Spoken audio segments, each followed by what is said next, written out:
Hi, I know I'm just a cat, but I believe in kindness. If you click subscribe under this video, you'll make my day. They handed him the keys like they were passing down a crown, as though this wasn't a family dinner but some royal coronation. And all I could do was smile and keep chewing on that dry filet mignon while my stomach churned with something that wasn't hunger. The rooftop glittered with hanging bulbs and candles too expensive to blow out, and Mom, in her usual beige cashmere and perfect pearls, was already wiping tears from her eyes before Zach even touched the little black box. "You deserve the best, sweetheart," she whispered, her voice trembling like the whole world had led up to this exact moment of maternal glory, as if this was the moment she'd always dreamed of. Her golden boy getting rewarded, again, for simply existing. And me, I was sitting there like the coat rack that somehow got invited to the party. No one noticed I hadn't said a word in nearly 20 minutes. There were 47 guests at that rooftop celebration. Don't ask how I remember the number, I counted while pretending to sip my drink. And every one of them clapped like they'd just witnessed a miracle, like Zach hadn't already been given everything on a silver platter since the day he pushed his first toy car through the living room carpet. I watched Dad lift his champagne glass with that practiced smile, the one that always meant, "Look at what I made." And I wanted to ask him if he even remembered that I was still sitting 3 chairs to the left, behind the woman with the enormous fur collar and too much Chanel No. 5. I should have left, I really should have. But I stayed sipping my warm wine, because if there's anything I've mastered in my 42 years of being their daughter, it's pretending I'm not furious when I'm fuming inside. Zach, of course, acted surprised, even though I could see the corner of his smirk breaking before Mom finished her sentence. He hugged her like a movie star hugging a fan, tight but not too long, photogenic but empty, and I wanted to scream. Not because of the penthouse, not even because of the cost. I'd seen the listings, and that neighborhood didn't deal in anything under 7 figures. No, I wanted to scream because of how natural it all felt, how expected it was, as if the world had just been waiting to catch up with Zach's sense of entitlement. And finally it had. I tried to breathe through it, watching Mom dab her eyes and laugh through her tears. "He works so hard," she said to someone across the table, maybe Aunt Marlene, maybe one of Dad's real estate buddies, I don't remember. "He's been through so much." I almost choked. Been through so much? Zach had bounced between careers like a bored Tinder date, photographer 1 month, failed crypto startup the next. And each crash was cushioned by parental handouts, spa retreats, and a comforting speech about how everyone finds their path eventually. Meanwhile, when I lost my job during the pandemic, I got a generic text that said, "Stay strong, you'll figure it out." That was it. No offer for rent, no groceries dropped off, just a digital pat on the back. The best part? They'd completely forgotten about my birthday the week before. Not missed it, forgotten it. Not even a phone call. I sent Mom a passive-aggressive thanks for the birthday wishes text that night, and she responded with a voice message the next morning, half asleep and mumbling, "Oh, honey, I'm so sorry. Things have just been hectic with Zach's surprise. You know how it is." Yes, I do. I've always known how it is. So that night, on the rooftop where everyone cheered and toasted and gushed over Zach's new place, I stayed quiet. I played the part. I clapped, smaked, even took a few pictures. But in my purse, folded neatly between a travel-size lotion and a half-used lipstick, was a card, plain white, no glitter, no name on the envelope. Just a small, stiff rectangle with a weight to it that only I could feel. I wrote it the night before, sitting in my tiny kitchen with its flickering overhead light and the smell of reheated lentil soup in the air, because I knew that something inside me would finally break if I didn't find a way to speak. Not shout, not accuse, just speak. I wanted to be remembered. I wanted her to remember. When the crowd thinned and Zach was too busy taking selfies with the view, I slid the card across the table toward Mom. She didn't even notice. She was laughing at something Dad said. The card sat there for 10 minutes before she picked it up with 2 fingers, like it was a receipt someone forgot to throw away. She squinted at it, then shoved it into her purse without opening it. That's when I stood up and walked outside, the cool wind slapping my face harder than anything she ever did in childhood, but gentler than the neglect that had shaped me. The city sparkled below, millions of windows and none of them looking at me. And I thought about how strange it was to be the daughter of people who loved their son like he was a brand they invested in, and tolerated their daughter like an old tax they'd forgotten to write off. I stood out there alone, letting the wind mess up my hair, and I didn't cry. I didn't curse. I didn't wish to switch places with him. I just stood there thinking, "You deserve the best," and how I had never once heard those words said to me.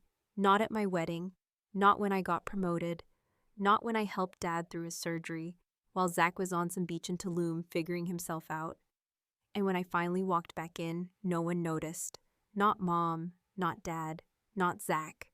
I could have been the damn waitress refilling the champagne flutes.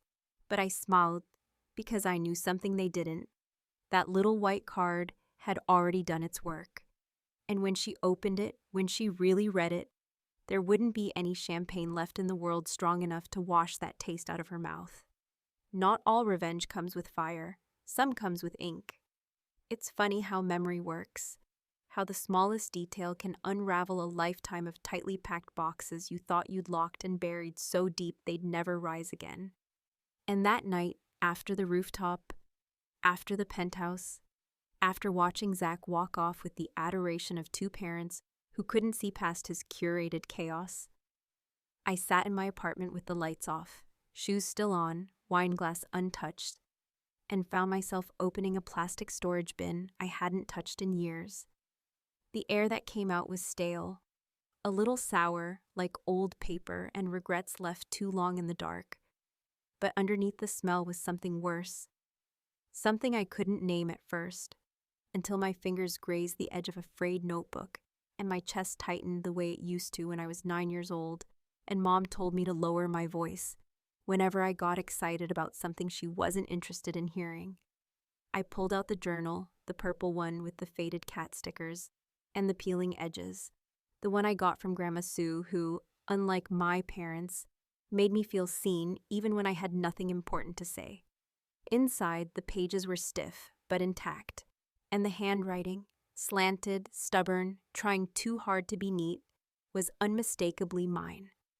I flipped through it without thinking, at first just skimming old entries about school lunches, teachers I liked, a fight with a girl named Jody who stole my eraser, but then I landed on a page that made me stop. It was dated December 17th, 1996. I had just turned 13, and the sentence that leapt out at me, written in shaky block letters across the top, was this: "One day, I'll make her read this." That was the moment I remembered the concert. It had been a middle school holiday show, the kind where all the kids wear red sweaters and sing off-key versions of Christmas carols. And I had a tiny solo, nothing major, just 4 lines from Silent Night. But I'd practiced for weeks in front of the bathroom mirror, gripping a hairbrush like a microphone and pretending the reflection cared. The night of the concert, I saw them, Mom and Dad, come in late, still wearing their coats, Zach trailing behind in his soccer uniform, because he'd had a game and couldn't be left alone at home. They sat down just as the second song started, and I waved. I remember waving, my whole arm high in the air, desperate for one of them to see me, to lock eyes and smile, to show me they were proud to be mine. But they never looked up. Not once. I sang my part anyway. I did it perfectly. And after the show, when the other parents were hugging their kids, handing out flowers, beaming with joy, my mom handed me her car keys and asked if I could get Zach's cleats from the trunk because he left them again. That night, in the back seat of our old Ford Taurus, I wrote in that journal by the dim light of a dying flashlight, my breath fogging the window beside me, and I promised myself that someday, when I was old enough, strong enough, brave enough, I would make her hear what she refused to listen to back then. And that's when I realized the card wasn't the beginning. It was the continuation of a promise I made to myself as a child who learned far too early that quiet disappointment can sometimes scream louder than anger. It's easy to tell yourself that things were never that bad, especially when people around you act like your life was normal. 2 parents, a house, school, holidays with matching pajamas. But when you carry around a kind of sadness that doesn't have a name, a grief that doesn't come from death but from years of being gently overlooked, gently dismissed, gently erased, it adds up. And one day, the weight shifts and you feel it in your spine. That's what the card was for. It wasn't to shock her or to guilt her or even to hurt her. It was to put the weight in her hands for once. Let her feel it. Let her wonder how she missed it. Let her tremble. I remembered another moment, Zach's high school graduation, a chaotic mess of screaming families and terrible food trucks, and how Mom cried when his name was called, her hand over her heart whispering, "My baby did it," as if finishing senior year with a C average and multiple suspensions was some monumental achievement.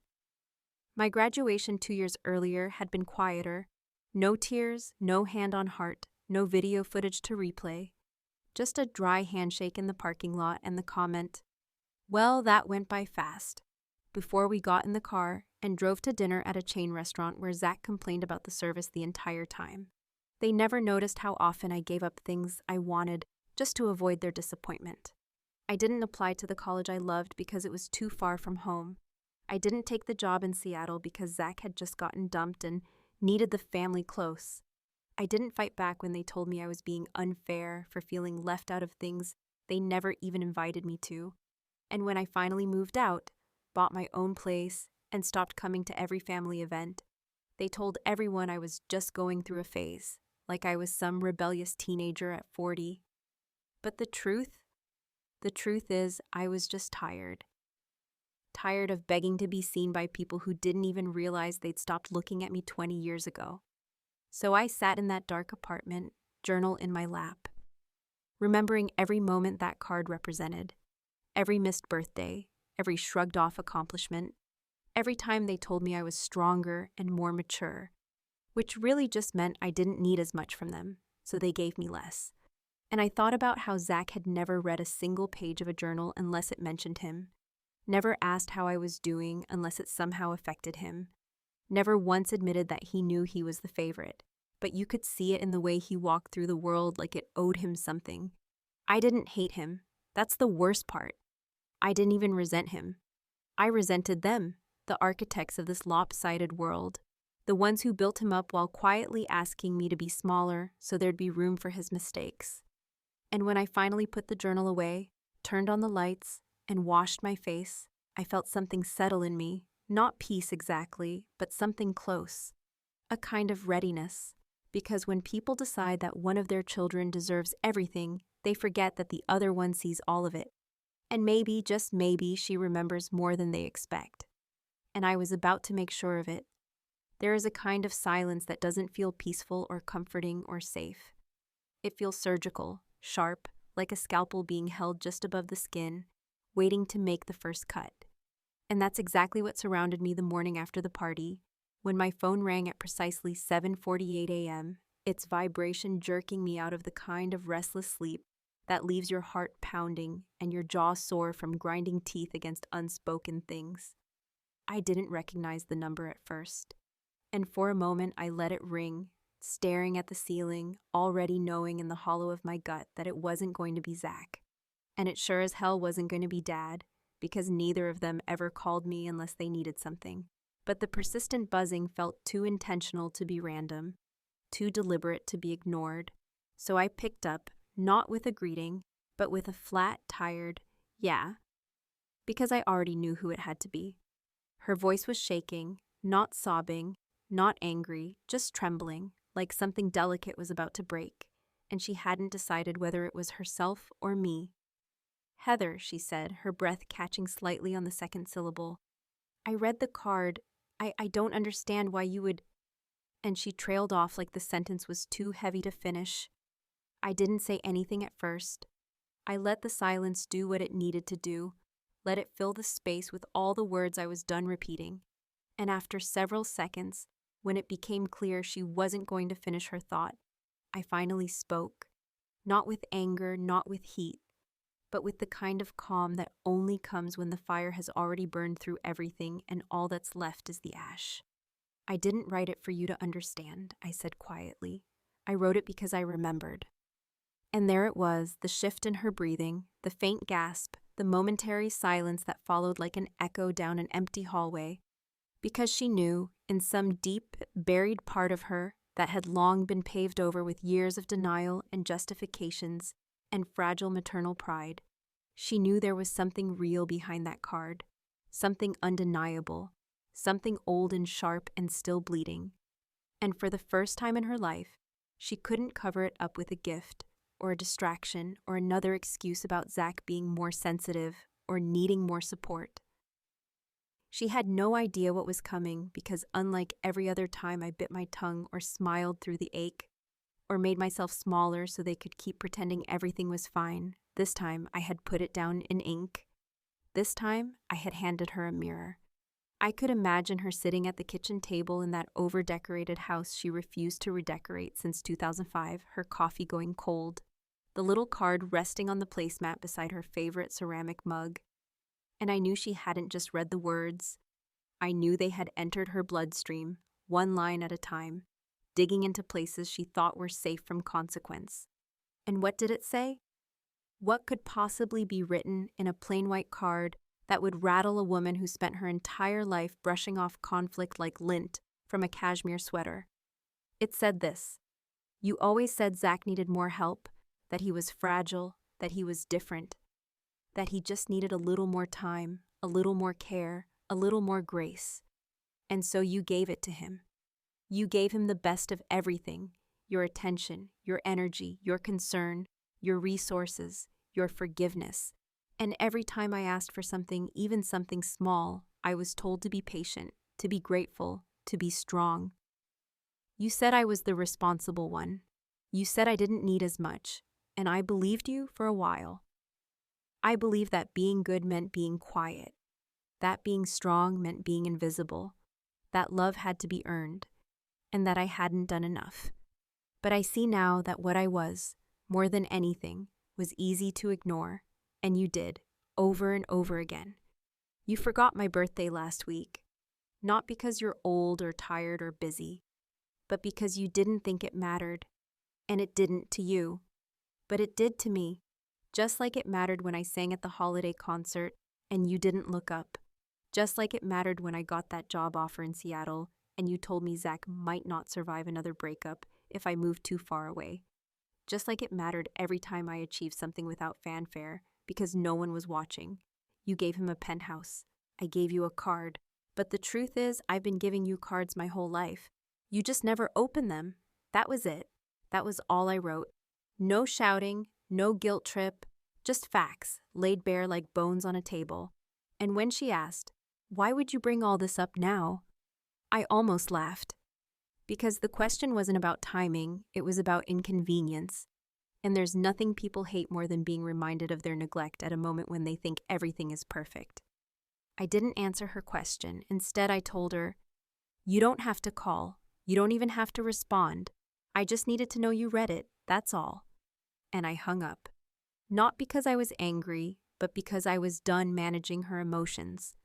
I was done cushioning her from the reality she helped build, brick by brick, year after year, while telling me to be the good one, the mature one, the strong one. I was done letting her rewrite the story of our family, like it was some polished scrapbook with only the best pictures glued inside. That afternoon, she left a voicemail. I didn't listen to it. I deleted it without pressing play. And that night, as I made myself dinner and sat in my quiet little apartment surrounded by books and plants and the soft hum of a life I built without their help, I felt something I hadn't felt in years. Maybe not ever. I felt seen. Not by her, not by Zach, but by myself. And that was enough. Because sometimes the revenge isn't loud. It isn't cruel or theatrical. Sometimes the best revenge is simply telling the truth and walking away while they sit with it, alone, in the very silence they spent years trying to fill with distractions and denial. And as I lay in bed that night, eyes wide open, the city humming outside my window like it always did, I thought about that little girl writing in her journal in the backseat of the car, flashlight flickering, heart heavy, and I whispered, just once, for no one but her. I kept the promise. She read it. She knows now. We don't have to be quiet anymore. There's a particular kind of dread that coils around your spine when your phone buzzes with a text that simply reads, "We need to talk. Family dinner Sunday." Especially when you know damn well that nothing in that sentence means what it's pretending to mean. Because it's not really a dinner, and it's not truly about family, and nobody there is coming to talk in good faith. They're coming to fix the narrative that you've just set on fire with one well-written card and years of long silenced truths. And yet, as I stood in front of my mirror that Sunday afternoon, brushing the wrinkles out of my shirt and wondering if I had the strength to endure yet another passive-aggressive inquisition masquerading as concern, I realized that for once, I didn't feel like the child who had to perform. I felt like the only adult in a room full of people pretending they still had the upper hand. They had picked a neutral location, of course. Some overpriced bistro with exposed brick walls, white tablecloths, and water glasses that weighed more than the breadbasket. Mom had made a reservation under her maiden name, probably to avoid running into anyone who might overhear. And when I walked in, they were already seated, wine half poured, Dad in his usual navy blazer, Mom in a cream blouse with a gold brooch, and Zach in some absurd designer hoodie like he was auditioning for a tech CEO documentary nobody asked for. No hugs, no small talk, no smiles that reached the eyes, just tension so thick it could have been served as the appetizer. I sat down without a word, folded my napkin once, neatly, deliberately, and looked directly at my mother, who flinched, just barely, the kind of micro-expression you catch only if you're paying attention, and I was. For once I was. Dad started it, of course, clearing his throat like he was about to read a shareholder statement. His voice firm but rehearsed. "Heather, we read the card, and while we understand that you have some feelings that need to be acknowledged, we don't think that airing grievances in that kind of way is constructive." I didn't answer right away. I just took a sip of water, let the silence hang long enough for the waitress to hesitate before approaching, then replied, not with a raised voice or a sarcastic laugh, but with a tone so even it actually made my father blink twice. "It wasn't meant to be constructive," I said. "It was meant to be honest." Zach scoffed under his breath, something between a laugh and a grunt, and muttered, "This is about the penthouse, isn't it?" And I swear if he had said that in a courtroom, there would have been a collective gasp from the gallery, but instead, there was just Mom, whispering his name like a warning, and me, turning slowly toward him with a smile so controlled it probably should have scared him. "Zach," I said, "this isn't about the penthouse. This is about 35 years of you being handed the world while I was asked to hold the damn ladder so you could climb it." His face flushed, but he didn't say anything. He didn't need to. The silence that followed was louder than any defense he could have offered, because he knew, deep down, beneath the arrogance and the charm and the boyish grin, he always weaponized when things got hard. He knew he'd been given a pass every time he messed up, and that his entire adult life had been one long string of bailouts disguised as support. Mom leaned forward then, her voice trembling, not from fear, but from the strain of holding together a version of herself that couldn't reconcile what I was forcing her to see. "Heather," she said, almost pleading, "you've always been so independent, so strong. We just thought you didn't need as much. We were never trying to hurt you. We were just trying to help him." And there it was, the foundational lie of my childhood, spoken out loud, in broad daylight, with linen napkins and roasted duck and overpriced wine on the table. "We thought you didn't need as much." As if that excused anything, as if it absolved them from choosing one child's comfort over another's existence. I leaned forward, elbows on the table, the way she always told me not to when I was younger, and said slowly and clearly, "You didn't try to help me because I didn't cry loud enough. You mistook silence for strength, and strength for a reason to ignore me." Dad, who had up until that point remained rigid and defensive, finally cracked. "We made mistakes," he said, and though I expected that phrase to be a doorway into some kind of remorse, What followed was nothing but a retreat. But you can't expect us to go back in time. We did what we could with what we knew. And that's when I laughed. Not loudly, not mockingly, but just enough to signal how utterly ridiculous that line had become to me. How tired I was of people using ignorance as a shield for their convenience.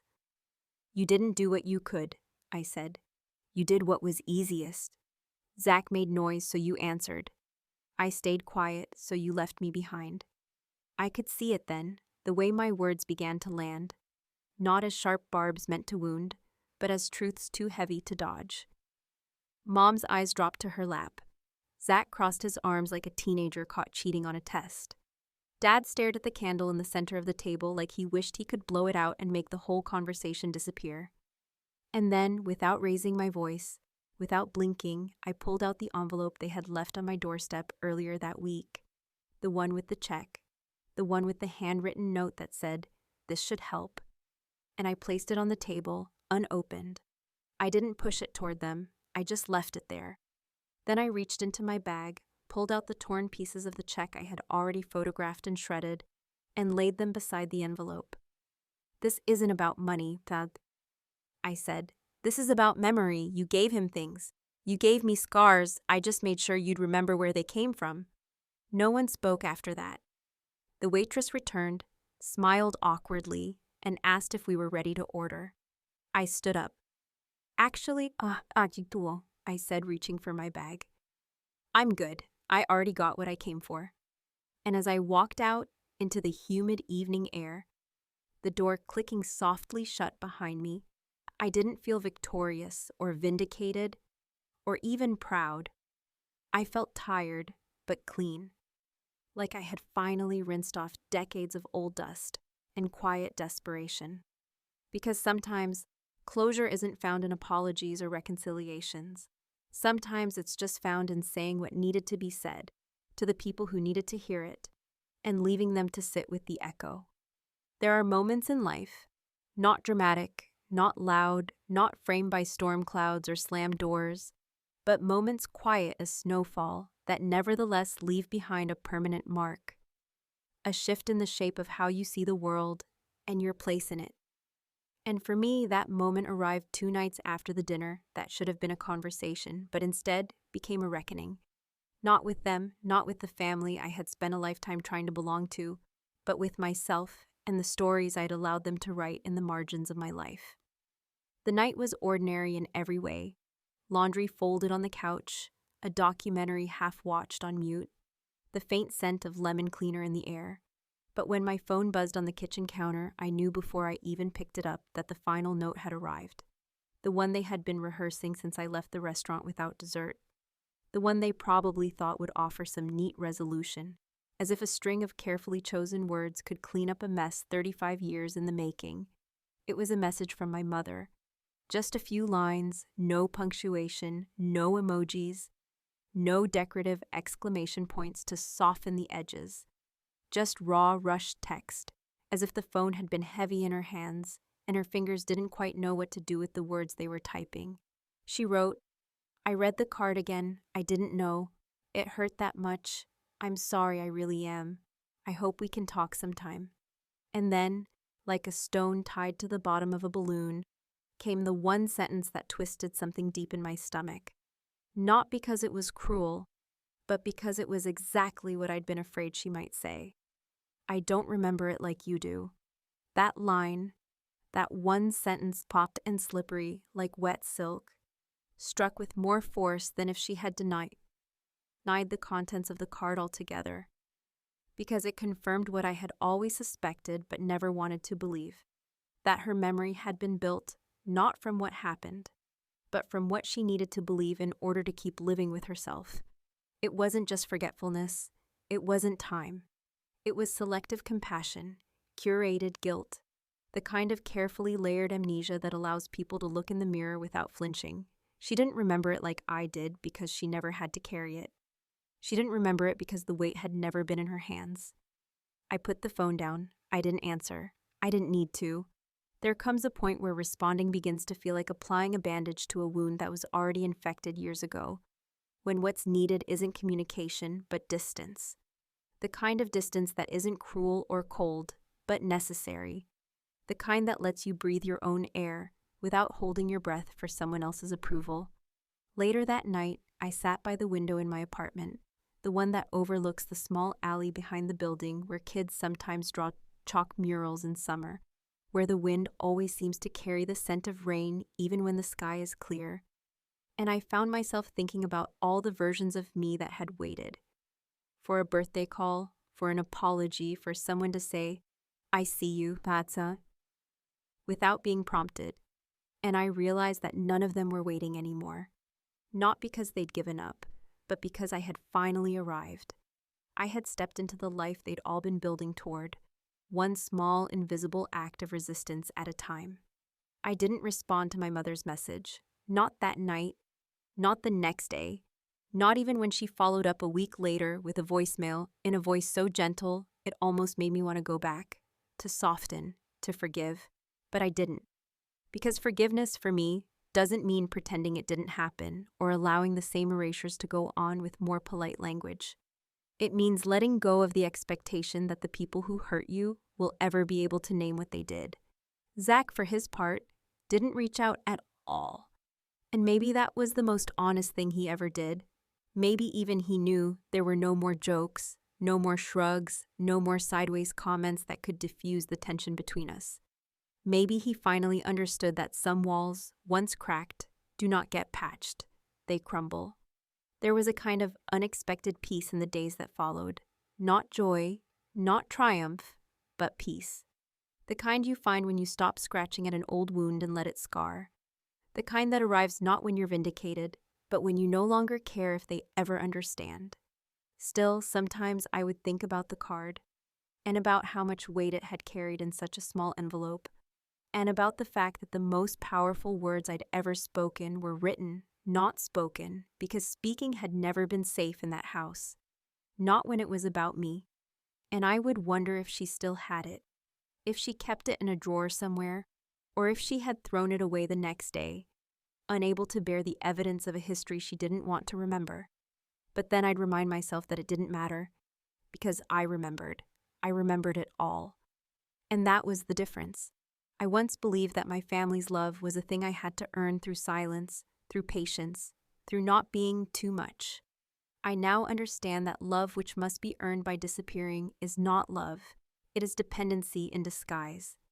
And the moment I chose to step out of that shadow, I stopped being the daughter they remembered and became the woman I actually am.